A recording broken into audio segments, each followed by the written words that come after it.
प्यार दोस्ती है। अगर वो मेरी दोस्त नहीं बन सकती तो मैं उसे प्यार नहीं कर सकता, क्योंकि दोस्ती बिना प्यार तो हो ही नहीं सकता। सिंपल, प्यार दोस्ती है। नमस्कार दोस्तों, मैं हूँ पूजा, आपके इस शो की होस्ट और आपकी दोस्त।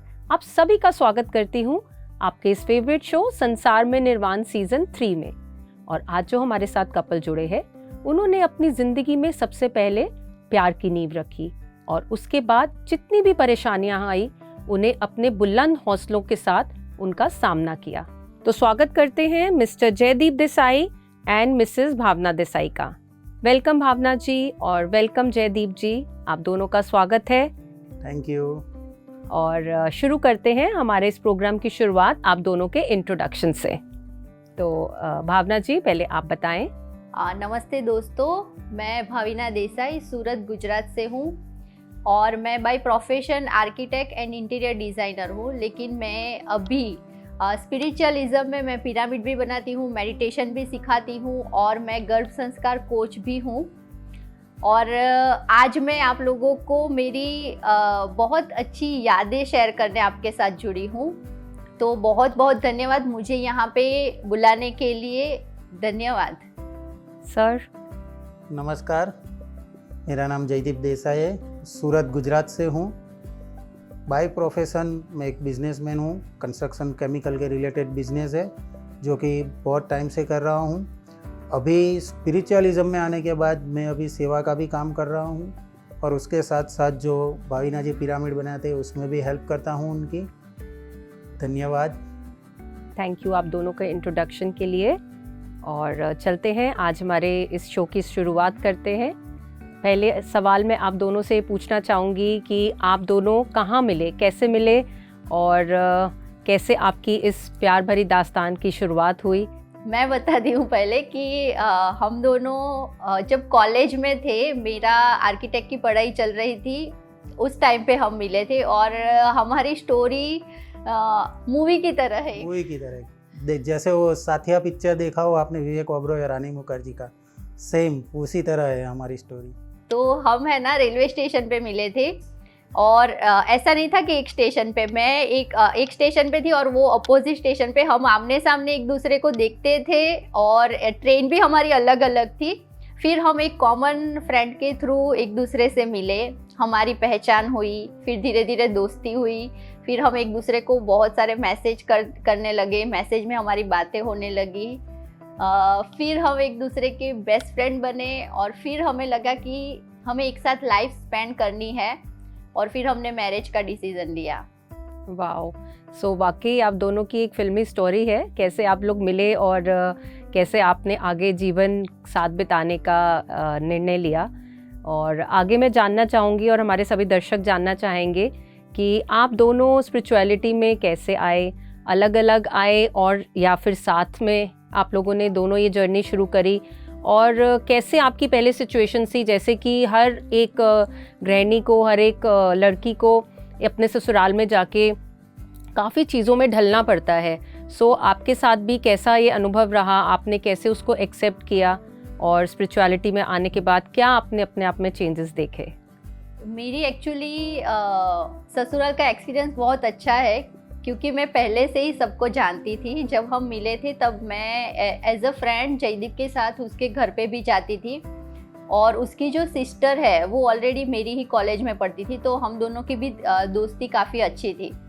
तो मैं घर पे जाती थी, सबसे मिलती थी, तो मेरे लिए इतना नया नहीं था और मेरे इन लॉज भी बहुत सपोर्टिव थे पहले से ही। तो मुझे कभी ऐसा नहीं लगा कि मैं ससुराल में मुझे बहुत कुछ एडजस्टमेंट करना है। मैं जैसे अपने घर पे रहती थी ना, वैसे ही मैं यहाँ पे भी रहती थी क्योंकि मेरी जो जयदीप की जो सिस्टर है और मेरी एज में काफ़ी डिफरेंस नहीं था, तो हम दोनों एज अ फ्रेंड रहते थे। और मुझे हर चीज़, मतलब कपड़े, ससुराल में ऐसा रहता है कि आपको यही कपड़े पहनने, ऐसे ही रहना है, वो सब पाबंदी मेरे साथ नहीं थी। मैं जो चाहे वो पहन सकती थी और मुझे वो लोग एक बहू की तरह नहीं, बेटी की तरह ही ट्रीट करते थे। तो जैसे जल्दी उठना नहीं है, मैं जब शादी के बाद मैं 9 बजे तक सोती थी, अभी बहुत जल्दी उठ जाती हूँ स्पिरिचुअलिज्म में आने के बाद। लेकिन उस टाइम पे हम 8 बजे 9 बजे उठते थे तो भी कोई दिक्कत नहीं थी। और तब से लेके अब तक एक चीज़ ये भी है कि मुझे खाना बनाना बहुत अच्छा नहीं लगता था पहले से ही। तो और मेरी जो मदर इन लॉ है उनको खाना बनाने का बहुत शौक था, तो मुझे कभी भी खाना बनाने के लिए भी अभी भी मुझे ऐसा ही मिलता है कि पूरी थाली परोस के मिल जाती है। वैसे हमारी शादी को 13 साल हो गए हैं, फिर भी ऐसा है कि मुझे तैयार ही खाना मिलता है। बहुत कम बार मैं खाना बनाती हूँ। और दूसरी चीज़ की स्पिरिचुअलिज्म की जर्नी, वैसे तो हम लोग बहुत धार्मिक थे पहले से ही। हम मंदिर बहुत जाते थे, बहुत पूजा करते थे, लेकिन शादी के बाद मेरी आशा से मुलाकात हुई और एक हम सब फ्रेंड्स थे, तभी वहाँ से हम लोग मेडिटेशन की जर्नी हमारी शुरू हुई। एक्चुअल स्पिरिचुअल जर्नी PSSM के साथ जुड़ने के बाद शुरू हुई और स्पिरिचुअलिज्म ने हमारी लाइफ को बहुत ही बदल दिया। जैसे कि पहले मुझे बहुत गुस्सा आता था, मैं बहुत शॉर्ट टेम्पर थी, बात बात पे मैं गुस्सा कर देती थी और मुझे हर एक चीज़ में इमीडिएट रिजल्ट चाहिए कि ऐसा ही होना चाहिए, ऐसा क्यों नहीं हुआ। तो मेरी एक्सपेक्टेशन बहुत रहती थी, मेरे हिसाब से ही होना चाहिए, वो मेरा नेचर था। लेकिन मैं जैसे स्पिरिचुअलिज्म में आई ना, तो मैं एकदम शांत हो गई, मेरा गुस्सा बहुत कम हो गया और वो कभी आता भी था तो एक एक्सप्रेसिव मोड में आता था कि मुझे बताना है, बता दिया, ख़त्म। और साथ में हमारे रिलेशन भी बहुत अच्छे हुए, हम एक दूसरे को अंडरस्टैंड अच्छी तरह से करने लगे। सर आप बताइए थोड़ा सा अपने बारे में, आपने कैसे पहले सिचुएशंस को हैंडल करते थे और अध्यात्म में आने के बाद क्या बदलाव आपने अपने आप में देखा? स्पिरिचुअलिज्म में आने से पहले अगर आप देखें ना तो मेरा आया था फाइनेंशियल क्राइसिस बहुत बड़ा, तो उसकी वजह से पूरे दिन आप मानोगे नहीं कि फुल टेंशन, इतना टेंशन में रहता था कि कुछ काम करना हो, कुछ काम हो, मेरा बिजनेस का काम हो, वो सब हो, तो भी मैं इजीली नहीं कर पाता था। कुछ समझ में ही नहीं आता था क्या करूँ, कैसे करूँ। लेकिन फिर बाद में जब स्पिरिचुअलिज्म ज्वाइन किया, मेडिटेशन चालू किया, उससे जो धीरे धीरे मेरे अंदर बदलाव आया, एकदम मन एकदम शांत होने लगा, बिल्कुल शांत रहने लगा, सब कुछ अपने हिसाब से शांति से, काम भी इजीली होने लगा, सब कुछ सेटल भी इजीली होने लगा, एकदम इजीली हो गया। और सबसे बड़ी बात कि जो मेंटली जो स्ट्रेस, डिप्रेशन में था, वो एकदम धीरे धीरे करके एकदम बाहर आ गया उसमें। तो स्पिरिचुअलिज्म तो मेरे लिए बहुत बड़ा स्टेज है लाइफ में। तो सर आपने अपने मैम में क्या ऐसा चेंज, बदलाव देखा जिससे आप मेडिटेशन करने के लिए इंस्पायर हुए? जैसे ही उसने मेडिटेशन स्टार्ट किया था भाविना ने, तो सबसे पहले तो क्या था कि वो अकेली मेडिटेशन करती थी। फिर धीरे धीरे मैंने देखा तो वो पहले शॉर्ट टेम्पर थी। शॉर्ट टेम्पर मतलब कैसा था कि उसको ऐसा था कि एक बार उसने बोल दिया ना तो उसी टाइम पे उसी वक्त हो जाना चाहिए, अगर नहीं होता है तो बाद में मुझ पे बहुत गुस्सा होती थी। वो सब धीरे धीरे कम हो गया। फिर अंडरस्टैंडिंग, जैसे कि फाइनेंशियल क्राइसिस चल रहा था तो उस हिसाब से अंडरस्टैंडिंग में थोड़ा प्रॉब्लम हुआ था हमारी, वो भी एकदम से उसमें चेंजेस आ गए, एकदम अंडरस्टैंडिंग करने लगी, सब कुछ समझने लगी। वो सब चेंजेस मैंने देखा। तो वो सब चेंजेस देखने के बाद मैंने उसे एक दिन बिठा के पूछा था कि ऐसा जो चेंजेस हुआ है वो किस वजह से, तो उसने मेरे को पूरा एक्सप्लेन किया था और तब से मैंने मेडिटेशन चालू कर दिया था। सो मैं आप दोनों से ये सवाल पूछना चाहूँगी कि आपके अकॉर्डिंग जब भी आप दोनों बहुत परेशान होते हैं तो अपनी उस सिचुएशन को बदलने के लिए, अपने आप को चेयरफुल बनाने के लिए आप दोनों क्या करते हैं? सबसे पहले तो उसमें ऐसा होता है कि पहले की कंडीशन अलग थी और अब अलग है। मेडिटेशन में आने के बाद हम दोनों क्या करते हैं कि सबसे पहले बैठते हैं साथ में, जो भी कोई सिचुएशन होती है उसको पूरा डिस्कस करते हैं। डिस्कस करने के बाद में हम लोग उसके क्या आंसर आएगा कि क्या होगा वो सोचते हैं बिल्कुल नहीं है। सिर्फ इतना है कि ये कंडीशन है और ये है अभी, तो हम लोग मेडिटेशन में बैठ जाते हैं और जो भी कंडीशन है उसको उसके ऊपर छोड़ देते हैं। जो भी हमारे लिए अच्छा होगा वो हमें रास्ता मिलेगा। एक्चुअली हम लोग एक सरेंडर मोड में आ गए हैं स्पिरिचुअलिज्म में आने के बाद। पहले ऐसा था कि हम डिसाइड कर लेते थे कि इसका रिजल्ट ऐसा है तो अच्छा है। अभी हम एक सरेंडर मोड में है कि जो भी होगा अच्छा ही होगा, तो हम बस अपनी एनर्जी वहाँ पे फोकस कर रहे कि रिजल्ट बहुत अच्छा, हमें इसमें से निकलने का रास्ता मिल जाए। और हम मेडिटेट करके वहाँ पे एनर्जी भेजते हैं और अपने आप सब कुछ बहुत ही अच्छे से हो जाता है। बहुत ही अच्छा आपने आंसर दिया। आई एम श्योर कि हमारे दर्शक भी इसको सुन के बहुत ही इंस्पायर हो रहे होंगे कि जैसे पहले आपने बोला कि एज अ कपल आप रिएक्टिव होते थे चीज़ों पर, बट ध्यान में आने के बाद आप लोग सरेंडर मोड में आ गए। आपने प्रॉब्लम को डिस्कस करना शुरू किया, उसका सल्यूशन निकालना शुरू किया और मेडिटेट करना शुरू किया उस प्रॉब्लम पे और उसको एनर्जी दी और सरेंडर मोड में कि जो भी होगा हमारे लिए अच्छा ही होगा। सो बहुत ही आपने एक अच्छा पॉजिटिव चेंज अपने रिलेशन में बताया और आई एम श्योर हमारे दर्शक भी बहुत इस चीज़ से इंस्पायर होंगे। सो आप दोनों से मैं अब जानना चाहूँगी कि क्या अध्यात्म आपको एक हैप्पी लाइफ जीने में मदद करता है और एक अच्छी मैरिड लाइफ का मूल मंत्र क्या है? ध्यान बहुत ही हेल्प करता है हमारी मैरिज लाइफ को बेटर बनाने के लिए, हमारे इस रिलेशन को बहुत अच्छा बनाने के लिए, क्योंकि हमने खुद अनुभव किया है कि जैसे ही हम मेडिटेशन में आए, हम दोनों ने हमारे प्रॉब्लम्स या फिर ये बोले कि हमारी जो भी थॉट्स है, हम जो भी चाहते हैं उसके बारे में डिस्कस करना शुरू किया, एक दूसरे को बताना शुरू किया कि ये मुझे अच्छा लगता है, इसमें हम ये बेटर कर सकते हैं, क्योंकि अंडरस्टैंडिंग बहुत अच्छे से होती है स्पिरिचुअलिज्म में। और हम दोनों ने एक दूसरे को ना एक पर्सन बल्कि एक सोल लेवल पे देखना शुरू किया कि उसकी ये जर्नी है, उसमें मुझे इस तरह सपोर्ट करना है, क्योंकि तभी हम दोनों ने सोल प्लानिंग की है साथ में। तो ये अनुभव है उसमें कैसे मैं उसको और ज़्यादा हेल्प कर सकती हूँ। तो बहुत ज़रूरी है कि मैरिज लाइफ को हम हमारे इस रिश्ते को बहुत अच्छे से डेवलप कर सकते हैं, एक डिवाइन रिश्ता बना सकते हैं। और सर आप बताएं एक हैप्पी मैरिड लाइफ का मूल मंत्र क्या है? हैप्पी मैरिज लाइफ बोलिए तो ऐसा है मैम कि मैरिज लाइफ जो मीनिंग है ना, वो शिव और पार्वती की तरह जुड़ा है। मैरिज लाइफ मतलब समझ लीजिए कि बहुत सारे लोग ऐसा समझते हैं कि हाँ मैरिज हो गया, जो भी है वो जैसा ही चलता रहेगा, ऐसा नहीं है। दोनों में अंडरस्टैंडिंग होना चाहिए, दोनों एक दूसरे के लिए सपोर्टिव होने चाहिए, लव केयरिंग वो सब होना चाहिए। और आध्यात्म में जुड़ने के बाद तो समझिए कि आपको अपना सब कुछ मैरिज लाइफ का पर्पस जो होता है वो भी समझ में आ जाता है। केयरिंग, सपोर्टिंग, लव सब कुछ उसमें इजीली समझ में आ जाता है। तो और लाइफ एकदम शांति से इजीली और सबसे बेटर वो तो अपने आप बन जाती है मैम, वो तो उसमें बिल्कुल कोई डाउट नहीं है। हम आपसे ये जानना चाहेंगे कि अध्यात्म में आने के बाद क्या आपके फैमिली मेंबर्स भी आपसे इंस्पायर हुए हैं या फिर वो ये सोचते रहते हैं कि ये दोनों पता नहीं कौन से ही ध्यान में लगे हुए हैं? सो हमें थोड़ा सा बताइए इस बारे में। यस मैम, हमारे फैमिली मेंबर्स मतलब मेरे इन-लॉज है और मेरी एक बेटी है, तो इन-लॉज भी मेडिटेशन करते हैं। जैसे कि हमने आपको बताया कि मैं मेडिटेशन में जुड़ी, फिर जयदीप हमारे साथ कनेक्ट हो गए। उसके बाद मेरे इन-लॉज को बहुत सारी शुगर प्रेशर की बीमारी थी, तो उन्होंने देखा कि इन दोनों में भी काफ़ी चेंजेस आया है और उन्होंने हमसे पूछा कि आप लोग ये क्या कर रहे हैं, तो वो भी हमारे साथ जुड़ गए और हमारे साथ ही वो भी डेली मेडिटेट करते हैं। उन्होंने भी अपनी बीमारी जो भी शुगर या प्रेशर की बीमारी थी, वो बहुत सारी दवाइयाँ लेते थे, वो सब बंद हो गई 2 साल में ही, और अभी वो भी एक हेल्दी लाइफस्टाइल जी रहे हैं। और हम चारों को देख के हमारी बेटी जो कि अभी 6 ईयर उसके कंप्लीट हुए हैं, वो भी कभी कभी हमारे साथ मेडिटेट करने बैठती है 5 मिनट 10 मिनट।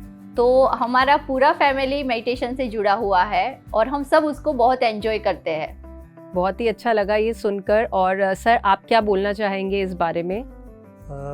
मैं तो अभी हैप्पी हूँ क्योंकि मेरा पूरा फैमिली, मैं, भावीना, मेरे मदर फादर और मेरी 6 इयर्स की डॉटर, जो अभी वो भी कम से कम 5-7 मिनट मेडिटेशन डेली करती है। सोने से पहले वो कम्प्लीटली हमें बोलती है कि आज हमने सोने का मेडिटेशन, नाइट मेडिटेशन नहीं किया है, तो वो पहले करेंगे, उसके बाद में ही सोना है। तो वो सब भी वो एंजॉय करती है और हम भी पूरे फैमिली के साथ में मेडिटेशन करते हैं। सो आपने तो उस कहावत को बिल्कुल सच कर दिया कि जैसे कहा जाता है कि आप लोगों को बता कर नहीं लेकिन खुद को वो कुछ करके सिखा सकते हैं। तो वैसे ही आपने अपने पेरेंट्स को एज वेल एज़ अपनी 6 साल की बेटी है जो आप बता रहे हैं कि कैसे इंस्पायर किया, और उनकी दवाइयाँ, आपके पेरेंट्स की दवाइयाँ बंद हो गई प्रॉब्लम्स की, और बेटी जो 6 साल की है वो भी मेडिटेट करती है। तो छोटी ही उम्र में कितनी सुंदर नींव आपने अपने बच्चे में डाली है कि जो आगे जाके उसके आई एम श्योर बहुत ही काम आने वाली है। सो नेक्स्ट सवाल आप दोनों से मैं ये पूछना चाहूँगी कि आप दोनों के अकॉर्डिंग पार्टनर का सपोर्टिव होना लाइफ में कितना ज़रूरी है, अध्यात्म और संसारिक दोनों ही तरफ से? अध्यात्म में मैं बताऊं तो पार्टनर का सपोर्ट बहुत ज़रूरी है। जैसा भाविना ने मेरे को इंस्पायर किया था और मैं इंस्पायर हुआ था, तो अध्यात्म में आने के बाद मेरी लाइफ में बहुत सारे चेंज आ गए और मेरी लाइफ की वजह से हमारी पूरे फैमिली की लाइफ चेंज हो गई है, तो वो बहुत अच्छा है। तो सबसे ज़्यादा जब पूरा फैमिली एक साथ या फिर हस्बैंड वाइफ एक साथ मेडिटेशन करते हैं तो उसमें बहुत सारे लाइफ में चेंजेस आ सकते हैं। आप जो मैनिफेस्ट करना चाहते हैं वो बहुत अच्छी और बहुत जल्दी एकदम फास्ट हो सकता है, बहुत चेंजेस आते हैं। और मैं ये बताना चाहूँगी कि जैसे जयदीप ने बताया, हमने मेडिटेशन में या तो ये कहे कि स्पिरिचुअलिज्म में आने के बाद हमने हमारी लाइफ के 5 आयाम पे काम किया है, कि ऐसा नहीं है कि सिर्फ हेल्थ अच्छी होती है स्पिरिचुअलिज्म से। हमने हेल्थ वेल्थ हर एक में हमारा अपग्रेड हुआ है। तो बहुत ही ज़रूरी है कि अगर हम सब साथ में स्पिरिचुअलिज्म से जुड़े हैं ना, तो हमारी life day by day better बनती जाती है। और हम अभी ये अनुभव कर रहे हैं, डे बाय डे हम एंजॉय कर रहे हैं, हमारी लाइफ को और अच्छे से जान रहे हैं। सो आप दोनों क्या सोचते हैं कि अध्यात्म का जुड़ा होना हमारी लाइफ में कितना इम्पॉर्टेंट है, और क्या अध्यात्म हमें असली शांति देता है? यस मैम, एक्चुअल में शांति वर्ड की जो डेफिनेशन है ना, वो हमें अध्यात्म से मिली।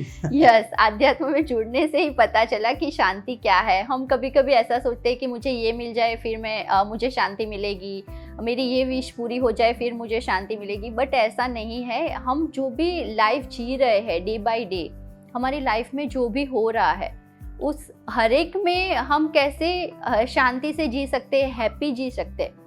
तो हमें स्पिरिचुअलिज्म में जुड़ने के बाद पता चला कि हर एक मोमेंट में हम हैप्पी रह सकते हैं, हर एक सिचुएशन में हम हैप्पी रह सकते हैं, और ऐसा कुछ भी नहीं है कि जहाँ पे हमें इतनी चिंता या फिर इतना टेंशन लेने की ज़रूरत है। तो ये बहुत ही अमेजिंग चीज़ है जो हमें मिली है, और हम इसको हम एंजॉय कर रहे हैं, या ये कहे कि अभी हम हमारी बेटी में भी ये देख रहे हैं कि कैसे वो छोटी छोटी बातों में खुश हो जाती है, हर एक चीज़ को वो कैसे पॉजिटिवली लेती है, हर एक बात को, हर एक पर्सन को कैसे वो पॉजिटिव बातें बताती है। तो ये बहुत अमेजिंग है, क्योंकि जो हम कर रहे हैं ना, वही हमारे बच्चे भी हमें देख के सीख रहे हैं। बिल्कुल। सो सर, आप कोई ऐसा वाक़या बताएं जहां आपको लगा हो कि मेडिटेशन से, ध्यान से जुड़ने के बाद, स्पिरिचुअलिटी में आने के बाद आपकी लाइफ में कोई ऐसा इंसिडेंट जहाँ पर आपको ये चेंज महसूस हुआ हो? मैम, मेडिटेशन में आने से पहले मेरा जो फाइनेंशियल क्राइसिस हुआ था, तो उसकी वजह से मैं बहुत एकदम गिल्ट में चला गया था। गिल्ट मतलब ऐसा कि अभी मेरी लाइफ पूरी फाइनेंशियल क्राइसिस की वजह से स्पॉइल हुई है, तो मेरी वजह से मेरे फैमिली की लाइफ भी स्पॉइल हुई है। तो वो गिल्ट से बाहर आने के लिए मेडिटेशन ने मुझे जो हेल्प की है, आज मैं अपने पूरे गिल्ट से बाहर आ गया हूँ। मुझे पता चल गया है कि सोल प्लान और सोल पर्पस, प्लान का पर्पस क्या होता है। जो मेरे साथ जुड़े हुए फैमिली मेम्बर, वो भी वो सोल प्लान के साथ जुड़े हुए हैं। तो सबसे बड़ा मेरा गिल्ट था, उसमें से मैं बाहर आ गया हूँ। हम आपको लेके चल रहे हैं अब यादों की बारात सेक्शन में। सो मिस्टर एंड मिसेस देसाई, आप तैयार हैं? Yes ma'am. Yes yes. हम आपको कुछ तस्वीरें दिखाएंगे जिसके साथ जुड़ी हुई मेमोरीज आपको हमारे साथ शेयर करनी है। सो देखते हैं पहली तस्वीर स्क्रीन पे। यस, ये हमारी मैरिज की पिक है, और ये हम ऐसा बोल सकते हैं कि हमारी लाइफ का एक ड्रीम था जो साकार हुआ। और ये हमारी लाइफ की सबसे अमेजिंग मेमोरी है, क्योंकि 5 साल से हमारे जो रिलेशन था, 5 साल के बाद हमने शादी की थी, और घर वाले भी बहुत इजीली मान गए थे। एक्चुअली हमने डिसाइड किया था कि शादी करेंगे तो घर वालों की परमिशन से करेंगे, क्योंकि हमारा इंटरकास्ट मैरिज है, इसके लिए। नहीं तो फिर वेट करेंगे क्या होता है। लेकिन हम दोनों इतने लक्की थे कि घर वालों ने एक ही बार में हाँ बोल दी थी और मैरिज के लिए बोला था कि हम रेडी है। बहुत ही बढ़िया, आप दोनों बहुत ही खूबसूरत लग रहे हैं। और इसके साथ हम चलते हैं आपकी दूसरी तस्वीर पर, देखते हैं स्क्रीन पर। यस, ये हम पहली बार गोवा गए थे घूमने हनीमून के लिए, तब की पिक है। बहुत एंजॉय किया था हमने, वो मोमेंट सबसे बेस्ट मोमेंट है हमारी लाइफ की। और ये जो गोवा की ट्रिप है ना, वो हमारी लाइफ की सबसे अमेजिंग ट्रिप है। और हमने अभी ये सोचा है कि जब तथ्या को भी गोवा का बहुत अट्रैक्शन है, हम उसके साथ अभी तक वहाँ गए नहीं, लेकिन हमने सोचा है कि हम जब भी वापस गोवा जाएंगे ना तथ्या के साथ, तब हम वापस वही होटल में रुकेंगे और वो सारी यादों को वापस तथ्या के साथ रिकॉल करेंगे। बहुत ही प्यारी और बहुत ही क्रिएटिव पिक्चर है और बहुत ही सुंदर लग रही है। और नेक्स्ट पिक्चर देखते हैं अब, और बताइए आप उससे जुड़ी हुई मेमोरी के बारे में। ये हमारी मैं जब 7th मंथ प्रेग्नेंट थी तब की तस्वीर है, बेबी शावर की। और इसकी एक अमेजिंग मेमोरी ये है कि जनरली बेबी शावर में हम लोग जो डेकोरेशन होते हैं उसके लिए किसी ना किसी को बुलाते हैं, लेकिन हम दोनों का ऐसा था, हमने बहुत पहले से सोचा था कि जब भी मेरी प्रेगनेंसी कंसीव होगी और बेबी शावर करेंगे तो हम खुद डेकोरेट करेंगे सब कुछ। तो हमने पूरा डेकोरेशन खुद से किया था। मैं 7 मंथ प्रेग्नेंट थी, फिर भी मैं घूम घूम के बता रही थी कि यहाँ पे ये करना है, मुझे यहाँ पे ये चाहिए, जयू तुम ये करो यहाँ पे। तो हम मॉर्निंग में 9 बजे बेबी शावर था और हम 11 बजे तक कर रहे थे शायद डेकोरेशन, फ्लावर, बलून्स।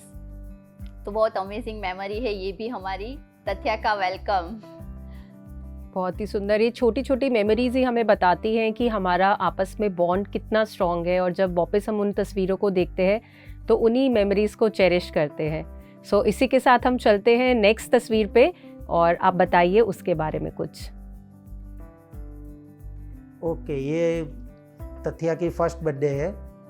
एक्चुअल हुआ क्या था कि सबसे फर्स्ट बर्थडे थी तो हम दोनों एकदम एक्साइटेड थे। हमारी ये बेटी आई ना, तो उससे पहले प्रेगनेंसी के रिलेटेड 1-2 इश्यू हुए थे, तो फिर हमने तभी सरेंडर कर दिया था कि अभी जो भी होगा वो अपने आप होगा, बाकी हमें कोई ट्रीटमेंट भी नहीं लेनी है, कुछ भी नहीं करवाना है। तो वो सब सोचने के बाद भी प्रेगनेंसी कंसीव हुई थी, वो भी नेचुरली। और उसके बाद आई थी तथ्या। तो बेटा आएगी, बेटी आएगी, सब लोग ये सोचते हैं, लेकिन हमको बेटी हुई तो मैं एकदम बहुत हैप्पी था कि मेरे घर में लक्ष्मी जी आए हैं, बेटी आई है, तो बहुत हैप्पी था। तो उसकी पहली बर्थडे थी और उसको हमने खुद, ये डेकोरेशन जो पीछे है वो सब है, उसका ड्रेसिंग है वो भाविना ने डिसाइड किया था, डेकोरेशन है हमने खुद किया था, और उसी बर्थडे को हमने एंजॉय किया था। और जयदीप को है ना फोटोग्राफी का भी एक शौक है, वो बहुत अच्छी फ़ोटो निकालते हैं। तो हमारी मेमोरीज में ज़्यादातर फ़ोटो ऐसी है, बहुत सारी फ़ोटो हम खींचते हैं और सभी अमेजिंग होती है। जैसे कि हमारी हनीमून में भी हमने बहुत सारी क्रिएटिव फ़ोटो खींची थी, और तथ्या के साथ सबसे ज़्यादा कलेक्शन है।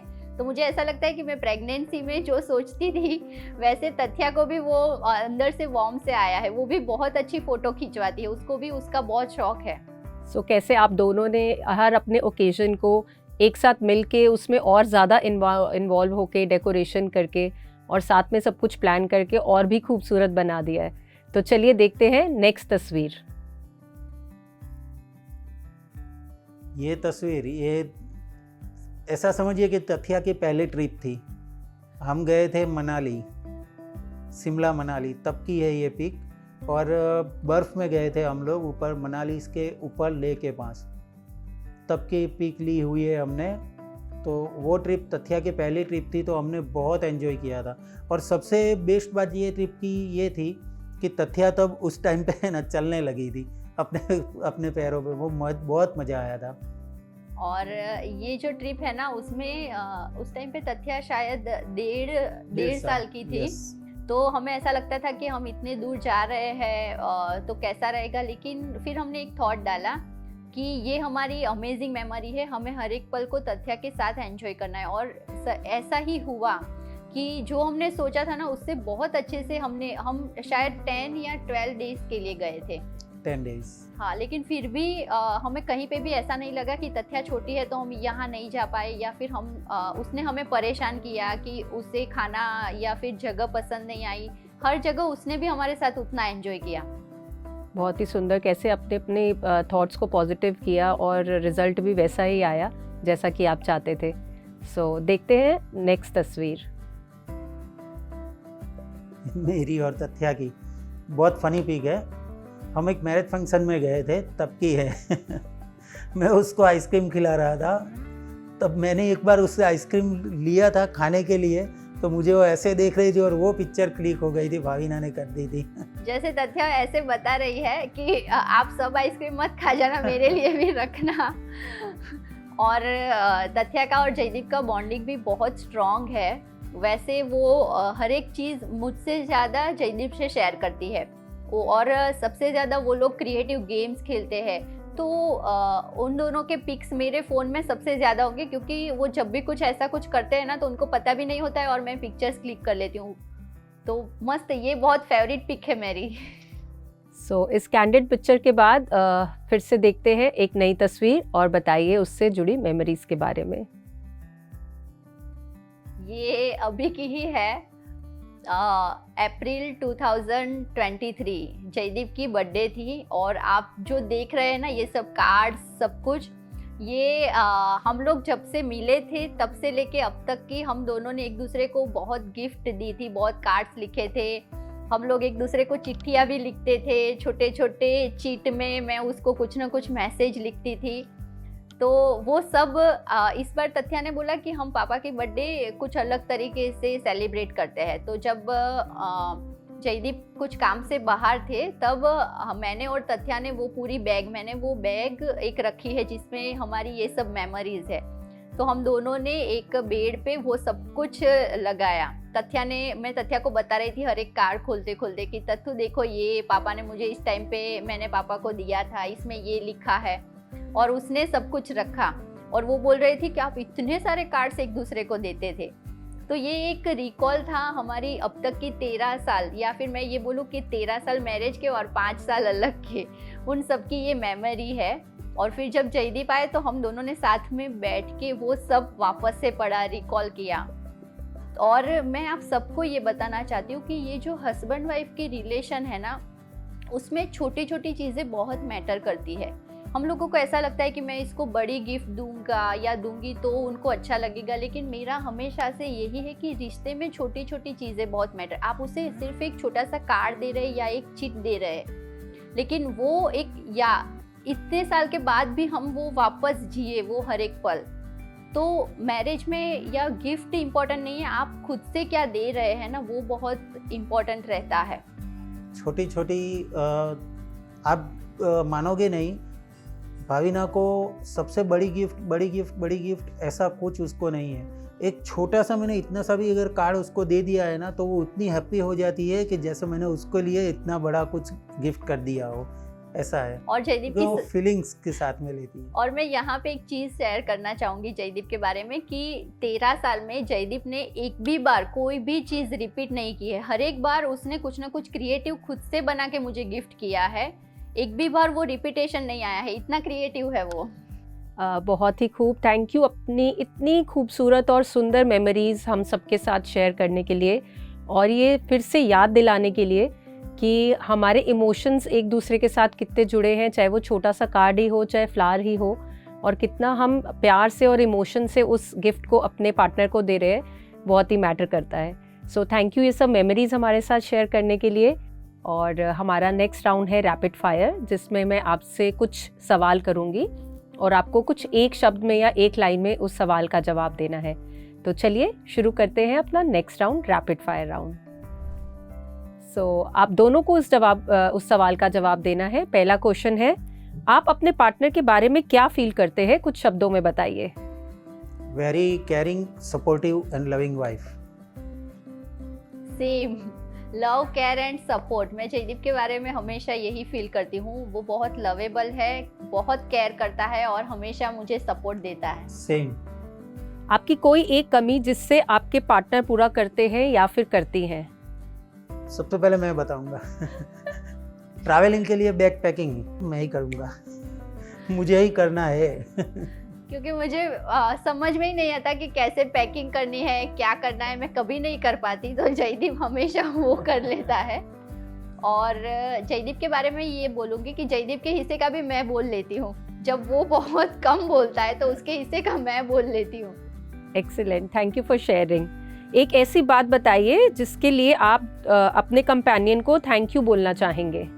मैं थैंक यू बोलना चाहूँगी कि हमेशा मुझे जो भी करना है ना, उसके लिए वो सपोर्ट भी करता है और मुझे गाइड भी करता है, तो thank you. Thank you. Sir आप बताइए। अब तक का 13 साल जो है और आगे के 5 साल सब पूरा का पूरा सपोर्टिवली कंप्लीटली, उसके लिए थैंक यू। कोई भी सिचुएशन हो, कोई भी हो, कुछ भी हो, हमेशा साथ में रही है मेरे। एक कोई ऐसी खूबी जो आपको आपके पार्टनर में सबसे ही अच्छी लगती है। मुझे जयदीप की ये चीज़ बहुत अच्छी लगती है कि वो हमेशा छोटी छोटी बातों का बहुत ध्यान रखता है मेरी, जो कि मैं अभी सोच भी रही हूँ कि मुझे ये चाहिए या फिर ये मेरे साथ ऐसी सिचुएशन में हो, वो हर एक चीज़ में वो मुझे सपोर्ट करता है। जैसे कि अगर हम एक रेगुलर भी ले ले तो वो हमेशा नाश्ता करना हो, डिनर करना हो, लंच करना हो, हम दोनों एक ही थाली में खाते हैं इतने सालों से, घर पे हो तब। तो वो हर एक चीज़ में मुझे बोलता है चलो खाने का टाइम हो गया, चलो खाने का टाइम हो गया। और अगर मैं कुछ काम में बिजी हूँ तो जब तक मैं नहीं आती तब तक वो खाना नहीं खाता। तो मुझे उसकी ये चीज़ बहुत पसंद है कि वो बहुत केयर करता है। और मेरा है तो इसका लव, प्रेम सबसे अच्छा है। जितना शायद मैं तो बोलूँ ना, बोलना नहीं चाहिए, फिर भी कि कोई किसी की वाइफ किसी के हस्बैंड को कितना प्रेम कर सकती है, उससे मेरे लिए तो ये बेस्ट एग्जांपल है, सबसे एकदम बेस्ट। सो आप दोनों की कोई ऐसी चीज़ जो आपकी बकेट लिस्ट में हो और आप उसे पूरा करना चाहते हैं, दोनों बताइए।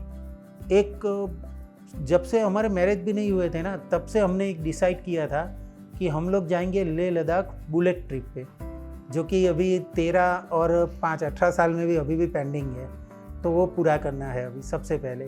और बहुत जल्द वो पूरा होगा क्योंकि अभी हमारे पास बुलेट आ गया है, हमें सिर्फ ट्रिप ऑर्गेनाइज करनी है।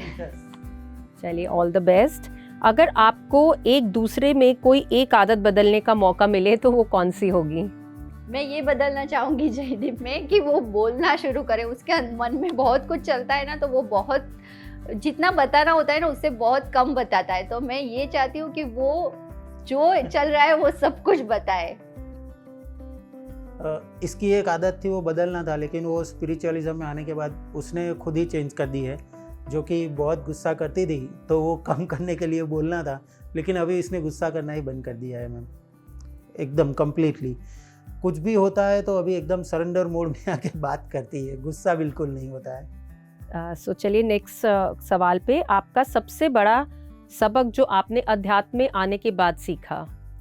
यस, ये मेरे लिए बहुत ज़रूरी भी था और इससे मुझे मेरी life day by day divine बनाने के लिए सपोर्ट दिया, वो है सरेंडर मोड। क्योंकि मैं हमेशा पास्ट या फ्यूचर में ही अटकी रहती थी और बहुत स्ट्रेस लेती थी कि ये होगा तो क्या होगा, ये होगा तो क्या होगा, जो अभी बिल्कुल बंद हो गया है। तो मैं बोलूँगी कि एक ही वर्ड काफ़ी है, सरेंडर मोड।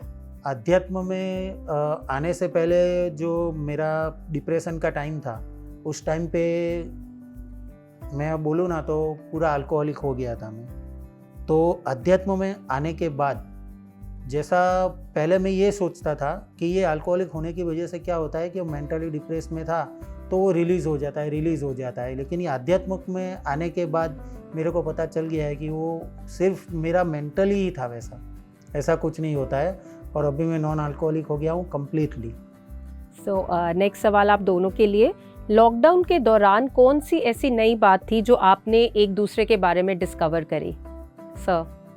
हाँ, और लॉकडाउन में इन्होंने कुछ खाना बनाने के लिए बहुत सारा कुछ नई वैराइटीज़ खाने के लिए खिलाई थी बना के, वो बहुत पसंद आई थी, जो कि बहुत कम खाना बनाती है। और मैं जयदीप को और अच्छे से जान पाई क्योंकि लॉकडाउन के टाइम पे बहुत सारा टाइम साथ में स्पेंड करने को मिला। तो मुझे ऐसी बहुत सारी चीज़ों या जयदीप के नेचर को मैं और अच्छे से जान पाई, जो कि मुझे लगता था कि मैं उसे बहुत अच्छे से जानती हूँ। वो कुछ ऐसी बातें थी जो मुझे अभी भी जाननी बाकी थी, वो लॉकडाउन ने करके दिखाया। तो मैं बहुत ग्रेटफुल हूँ उसके लिए भी। लॉकडाउन के लिए तो मैं भी हूँ। बहुत टाइम बाद हम दोनों ने इतना पूरा लॉकडाउन घर के रह के बिताया टाइम। बिल्कुल। सो एक अगला सवाल, जैसे कि आप लोगों ने बताया आपने बहुत टाइम एक दूसरे के साथ बिताया है, तो आप दोनों में से किसको याद है कि आपने पहली जो पिक्चर थी वो इकट्ठी कौन सी देखी थी? मुझे याद है, लेकिन मैं जानना चाहती हूँ कि जयदीप को याद है कि नहीं। शाहरुख खान की मूवी थी मैं हूं ना। हाँ, राइट। ये राइट है। सो पहली बार आप दोनों घूमने कहाँ गए थे मैम, अब आप ये बताइए। पहली ट्रिप हमारी गोवा की ही थी। हम साथ में वहीं पे गए थे। उससे पहले बहुत सारी ट्रिप हुई थी, लेकिन वो फैमिली के साथ हुई थी। हमारी सबसे मेमोरेबल ट्रिप यही थी गोवा की, हमारा हनीमून। और सबसे पहली भी वही थी क्योंकि हम 5 साल में कभी भी अकेले नहीं गए थे। सो इसी सवाल के साथ हमारा ये रैपिड फायर राउंड यहीं पर ख़त्म होता है। तो चलिए हम नेक्स्ट राउंड शुरू करते हैं, हिम और हर, जिसमें हम आपसे एक सवाल करेंगे और वो सवाल का जो भी जवाब होगा आपको एक दूसरे की तरफ देखकर बताना है। सो पहला सवाल आप दोनों के लिए, एक इमोशनल फिल्म देखकर आप दोनों में से कौन ज्यादा इमोशनल हो जाता है? कंफर्म। आप दोनों में से कौन एक बार में फोन कभी नहीं उठाता? आप दोनों में से गुस्सा किसे ज्यादा आता है? आप दोनों में से कौन ज्यादा शांत है? बहुत ज्यादा शांत है, बहुत ज्यादा। आप दोनों में से कौन ज्यादा बोलता है? अब आप दोनों को एक डायलॉग बोलना है एक दूसरे के लिए, जिसमें बिल्कुल उसी अंदाज में आपको ये बोल के दिखाना है जैसे कि वो मूवी में बोला गया था। सो पहला है मैम के लिए, भावना जी। एक बार जो मैंने कमिटमेंट कर दी उसके बाद तो मैं खुद की भी नहीं सुनता। ओके। एक बार जो मैंने कमिटमेंट कर दी तो उसके बाद तो मैं खुद की भी नहीं सुनती। Good one. सो अब सर आपके लिए है, don't under estimate the power of a common man. Don't under estimate the power of common man. बहुत ही सुंदर अंदाज में आपने बताया। सो अब आप दोनों से एक रिक्वेस्ट है, इसी से होता है हमारा ये राउंड समाप्त, और आप दोनों से रिक्वेस्ट है कि आप दोनों एक एक मैसेज दीजिए हमारे ऑडियंस के लिए। सो सर पहले आप। ये सबसे पहले तो मैं धन्यवाद करना चाहूँगा कि ये जो प्रोग्राम हुआ है उसके लिए हमें इनविटेशन दिया है।